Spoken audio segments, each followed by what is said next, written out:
बिस्मिल्लाहिर्रहमानिर्रहीम।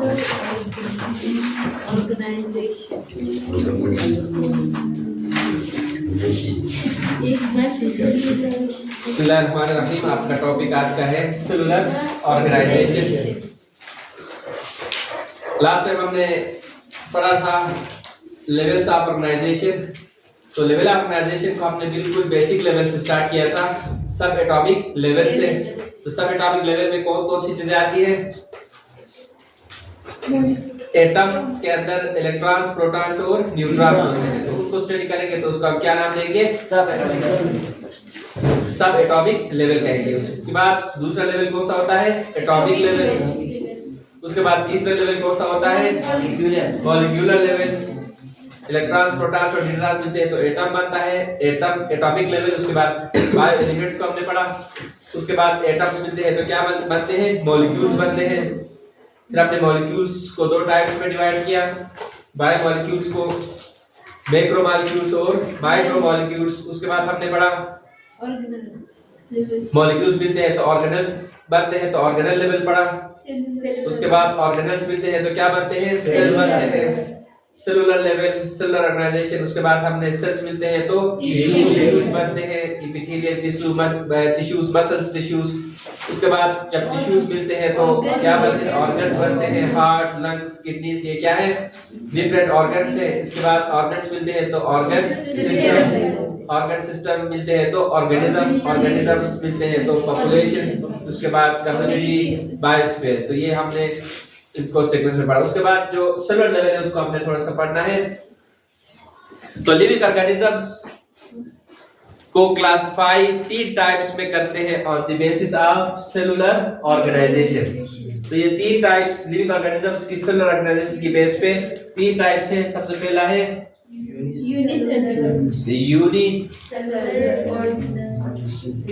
Unicellular organisation या organisms.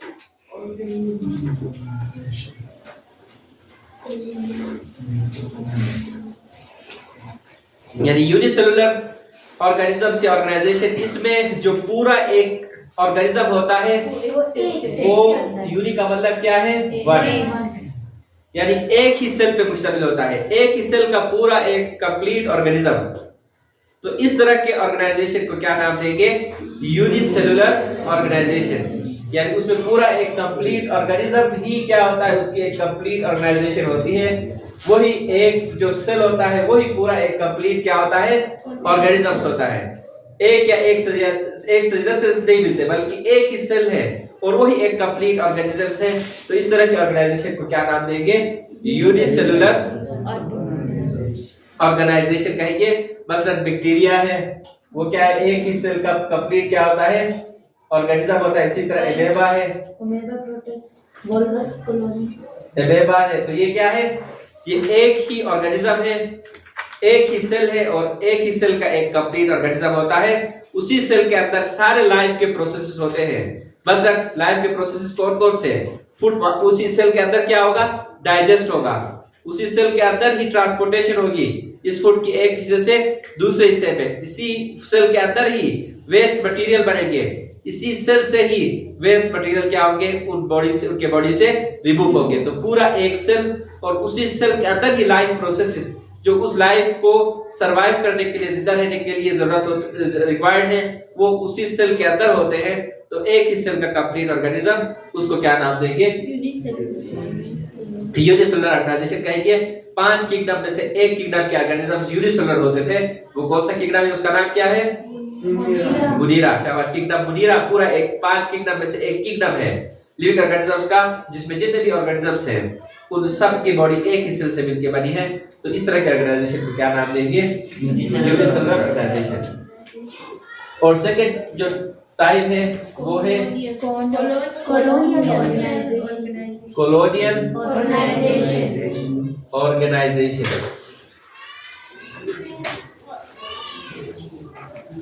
अब कॉलोनियल ऑर्गेनाइजेशन में लिविंग ऑर्गेनिजम्स मिलके ग्रुप की फॉर्म में एग्जिस्ट करते हैं। किसके फॉर्म में एग्जिस्ट करते हैं? ग्रुप की फॉर्म में। यानी एक जगह एक ही जगह में जो लिविंग ऑर्गेनिजम्स होंगे वो अलग अलग इधर उधर बिखरे हुए नहीं होंगे, बल्कि क्या होंगे, मिल के एक ग्रुप बनाएंगे। उस ग्रुप को क्या नाम देते हैं, कॉलोनी कहते हैं। क्या कहेंगे, कॉलोनी कहेंगे। मिल के रहते हैं लेकिन एक दूसरे पे डिपेंडेंट नहीं होते हैं। ऐसा नहीं है कि दूसरा ऑर्गेनिज्म उस कॉलोनी में मौजूद दूसरे पे डिपेंड हो, दूसरा पहले पे डिपेंड हो, ऐसा नहीं होता। बल्कि रहते तो मिल के हैं, लेकिन हर एक आजाद होता है अपने काम करने में। सारे काम एक अपना खुद ही करेगा, दूसरे पे डिपेंड नहीं होगा।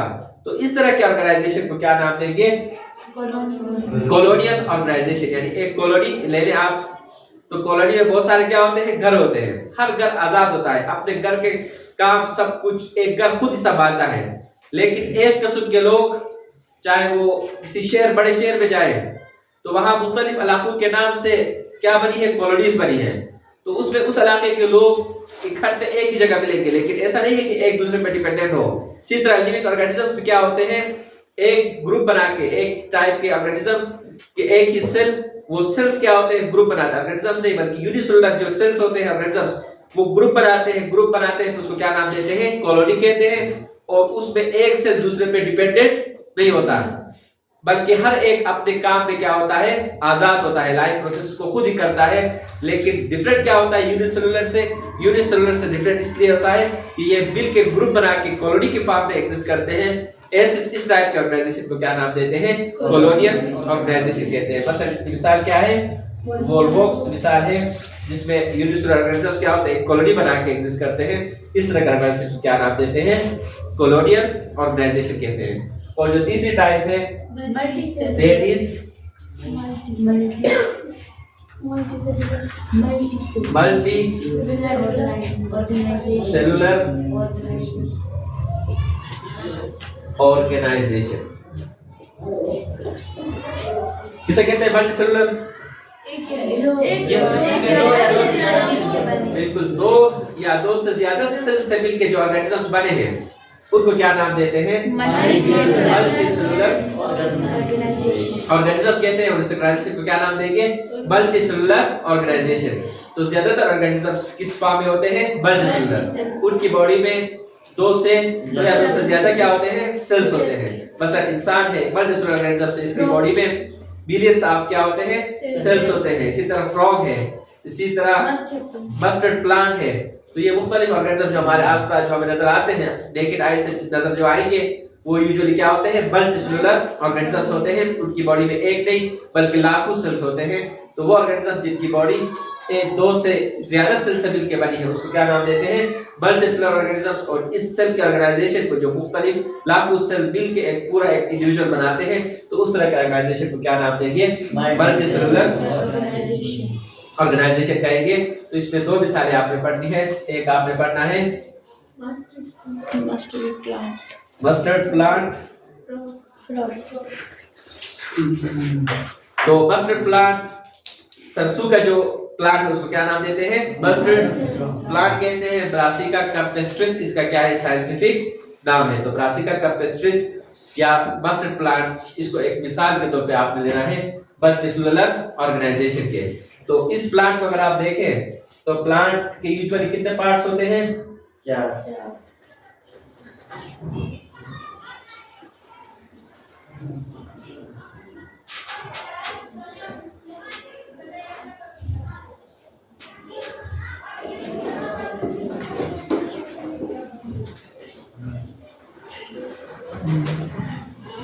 तो क्या होते हैं, मुख्तलिफ पार्ट्स प्लांट्स के होते हैं। तो प्लांट के जो पार्ट्स हैं उनको दो पार्ट्स में डिवाइड करते हैं।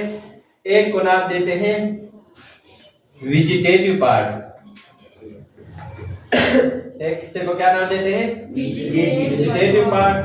अब वेजिटेटिव पार्ट्स में कौन कौन से आते हैं प्लांट के, इस प्लांट के रूट्स, उसके बाद दूसरे में स्टेम, उसके बाद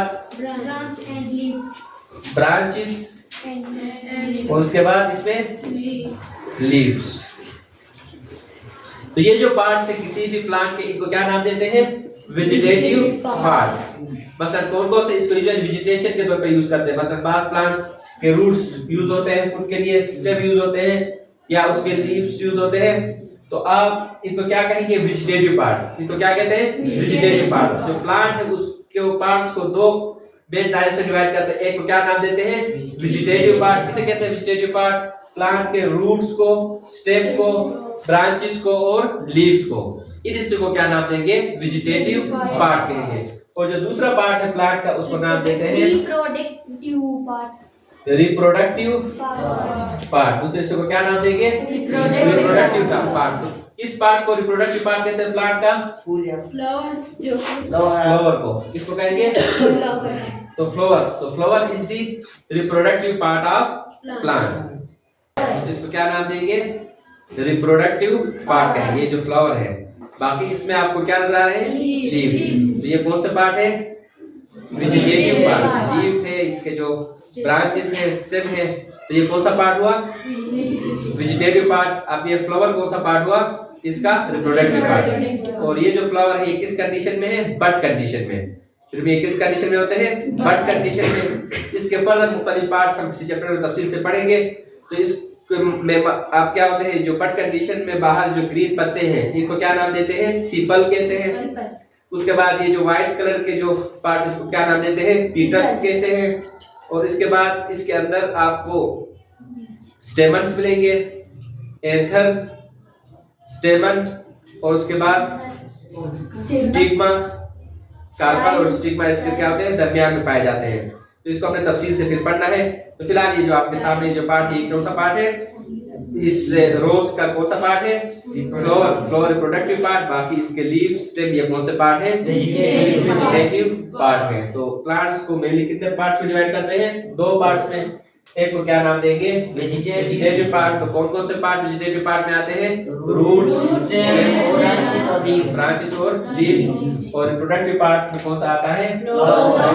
रिप्रोडक्टिव पार्ट, क्योंकि ये रिप्रोडक्शन में क्या होता है? इन्वॉल्व होता है, तो इसलिए इसको क्या नाम देते हैं? रिप्रोडक्टिव पार्ट कहते हैं ऑफ प्लांट। उसके बाद दूसरा आपने मल्टीसेलुलर ऑर्गेनाइजेशन में एनिमल में से मिसाल आपने देखी है, दैट इज फ्रॉग। क्या नाम है फ्रॉग का? साइंटिफिक नेम क्या है?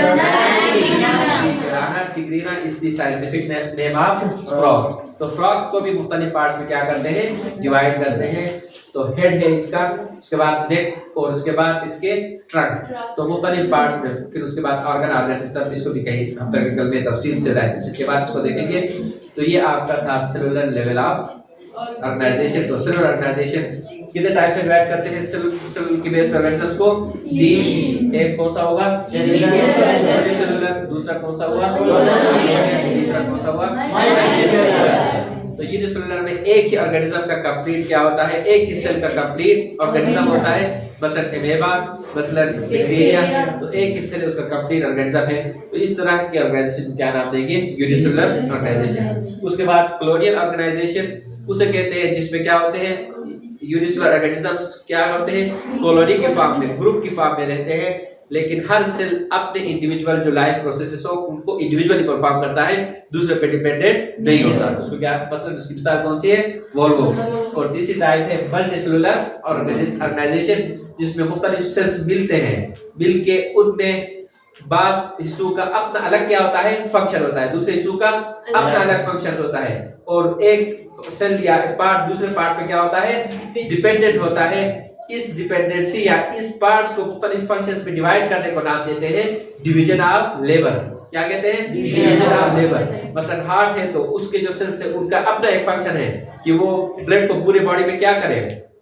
ट्रांसपोर्ट करे, पहुंचाए। इसी तरह जो आपकी किडनीज है उनका सेल का अपना फंक्शन है, वो क्या करते हैं? वेस्ट मटेरियल को क्या करते हैं? ब्लड से रिमूव करते हैं। इसी तरह जो आपके इंटेस्टाइन के जो सेल्स हैं वो क्या करते हैं? एब्जॉर्ब करते हैं और फूड को डाइजेस्ट करते हैं। तो इस तरह हर हिस्से के अपने क्या होते हैं? फंक्शंस डिवाइडेड हैं। तो इसको क्या नाम देते हैं? Division of labour. तो ये कहां पाई जाती है? मल्टीसेलुलर ऑर्गेनाइजेशन में। और क्या आपने दो मिसालें पढ़ी, एक मस्टर्ड प्लांट और दूसरा फ्रॉग में। तो इसके साथ ये टॉपिक आपका सीक्वेंस में क्या हुआ? कंप्लीट हुआ। दो टॉपिक इस पे फिर आपने फर्दर चैप्टर के आपने पढ़ने हैं, चैप्टर आपका कंप्लीट होगा। ठीक है, थैंक यू।